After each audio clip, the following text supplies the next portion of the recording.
forget the day we met. Your eyes so blue, me piercing through. I can't forget the day we met. Your smile so bright, it made me swoon. Our love is like a summer's day, hot and endless in a magic way. Whenever I see you, all I can think is my summer love. Been waiting for you, my love. My summer love, been waiting for you. Shalom, queridos, aqui quem vos fala é vosso servo, apóstolo Carlos Vieira. E hoje no programa Sala de Cura, uma programação muito especial a você. Hoje vamos estar falando sobre o joio e o trigo. Mas antes, eu quero fazer um convite todo especial a você. Inscreva-se em nosso canal, acione o sininho para que você seja notificado, notificada, toda vez que a nossa programação ela estiver no ar. E você também compartilhe a nossa programação para alcançarmos o maior número de vidas aqui na Terra. Ou seja, seja um instrumento de Deus na vida de alguém. Então, vamos lá, a palavra de hoje. Observe a plantação de trigo, certamente uma das mais belas paisagens que podemos contemplar. Mas não se engane, no meio desses ramos há também o joio. Tente identificá-lo. A olho nu é praticamente impossível, pois a sua aparência em todo o crescimento é semelhante à do trigo.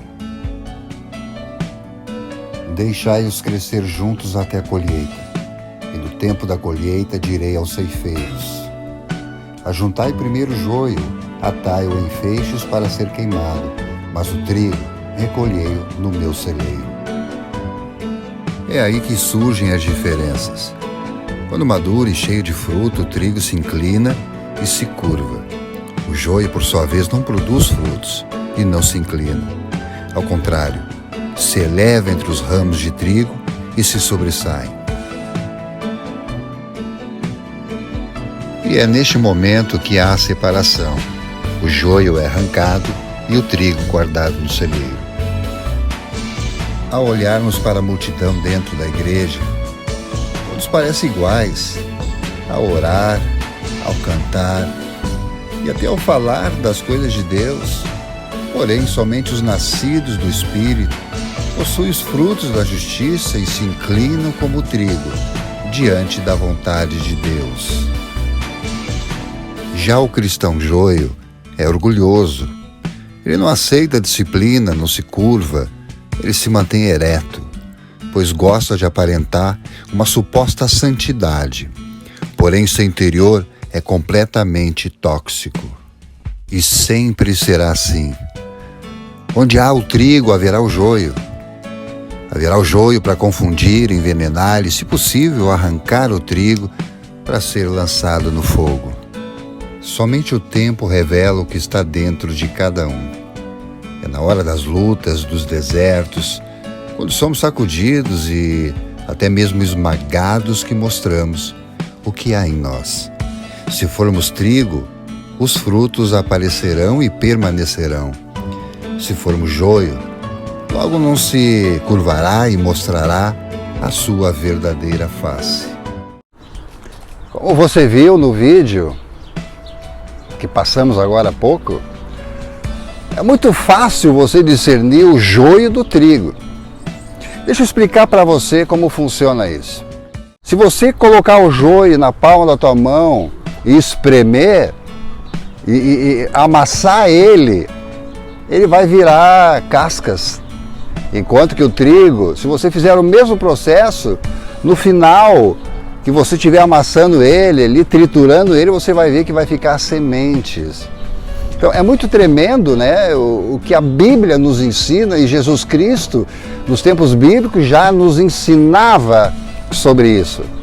Lá em Mateus capítulo 13, ali no versículo, a partir do versículo 24, 25, ali diz: mas enquanto os homens dormiam, veio o inimigo deles, semeou joio no meio do trigo e se retirou. É nesse momento que o inimigo ele se lança sobre a igreja de Cristo, quando todos estão dormindo. Mas não é aquele sono físico, é o sono espiritual. Então, dentro da igreja, é muito fácil você, através desse vídeo que nós passamos agora há pouco, é muito fácil você discernir o joio do trigo. O joio, ele não se curva, ele fica ereto, né?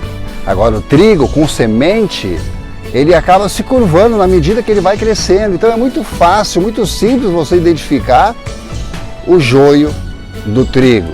E, lamentavelmente, hoje, dentro da igreja de Cristo, dentro da noiva de Cristo, nós podemos encontrar o joio. Nós podemos encontrar também o trigo. E não é muito difícil não identificar. Preste atenção na tua volta. Porque muitas vezes as pessoas elas disseminam, né? Elas disseminam contenda, elas disseminam fofoca para fazer com que o corpo de Cristo entre em crise. Mas o corpo de Cristo não entrará em crise por causa do joio. Então é esse cuidado que nós temos que ter, né? Esse cuidado que nós temos que ter em saber discernir o que é joio. Em resumo, o joio, ele não tem sementes. O joio é aquele que não se curva. O joio é aquele que anda sempre ereto. O joio é aquele que passa situações para você da vida dele que nem mesmo ele acredita que ele esteja vivendo aquilo. Nem ele acredita que ele esteja vivendo aquilo.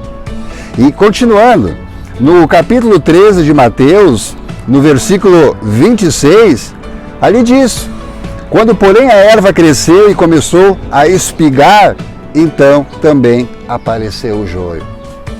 Isso também nós podemos identificar em meio ao corpo de Cristo, em meio à noiva de Cristo. Quando aquela igreja ela começa a crescer, ela começa a fazer a diferença, o joio sempre vai entrar para trazer contenda, né? O joio sempre vai querer se achar o melhor, e no corpo de Cristo o único melhor é Jesus Cristo. E continuando no versículo 27, chegaram pois os servos do proprietário e disseram: Senhor, não semeaste no teu campo boa semente? De onde pois vem o joio? Senhor, não semeastes uma boa semente? Por que vem o joio? Em tudo que é lugar. Nós vamos nos deparar com pessoas abençoadas e pessoas abençoadas, né? Aquelas pessoas que nós consideramos joio, aquelas pessoas que não são, mas elas pensam que são. Elas vêm para destruir o crescimento do Evangelho aqui na terra. Então, esse é o papel do joio. E continuando, no versículo 28, respondeu-lhes algum inimigo é quem fez isso. E os servos lhe disseram: queres, pois, que vamos arrancá-lo? É claro que a vontade que dá é de tirar esse joio do meio da igreja, né? Pegar pela mãozinha e dizer: ó, a porta da rua está aqui, a serventia da casa. Mas nós, como líderes eclesiásticos, nós não podemos fazer isso. Por quê? Porque o líder eclesiástico, ele tem em seu coração amor. Amor. Então, mesmo sendo joio, não dá para nós tratarmos, né, as pessoas dessa forma. E no versículo 29, ali está a resposta. Ele, porém, disse: não, para que eu colher o joio, não arranqueis com ele também o trigo. Então não cabe a nós fazermos isso. Não cabe a nós fazermos isso. Nos dias finais, o joio será arrancado, como você viu no vídeo agora, e queimado. E complementando, no versículo 30, deixai crescer ambos juntos, até a ceifa. E por ocasião da ceifa direi aos ceifeiros: ajuntai primeiro o joio, e atai-o em molhos para queimar. O trigo, porém, recolhei ao meu celeiro. A passagem de hoje, a palavra de hoje, ela é muito simples. Nós sempre vamos ter problemas dentro da igreja, mas não cabe a nós julgarmos quem é quem. Cabe ao Senhor Jesus Cristo, nos dias finais, fazer essa separação. É claro, quem sabe, eu estou falando para um líder que tem um joio dentro da sua igreja. Muitas vezes eu me perguntava: Senhor, eu questionava o Senhor: Senhor, por que o ímpio, por que o injusto, ele recebe tantas coisas, mais até do que um justo? O joio ele cresce no meio do trigo, mas ele não tem sementes. O ímpio, ele pode até prosperar, mas ele não vai receber a salvação. Então não se preocupe com o joio, porque do joio cuida o Senhor. Cabe a você cuidar da noiva de Cristo. Foi um privilégio estar com vocês. Até a semana que vem, se assim o Senhor permitir.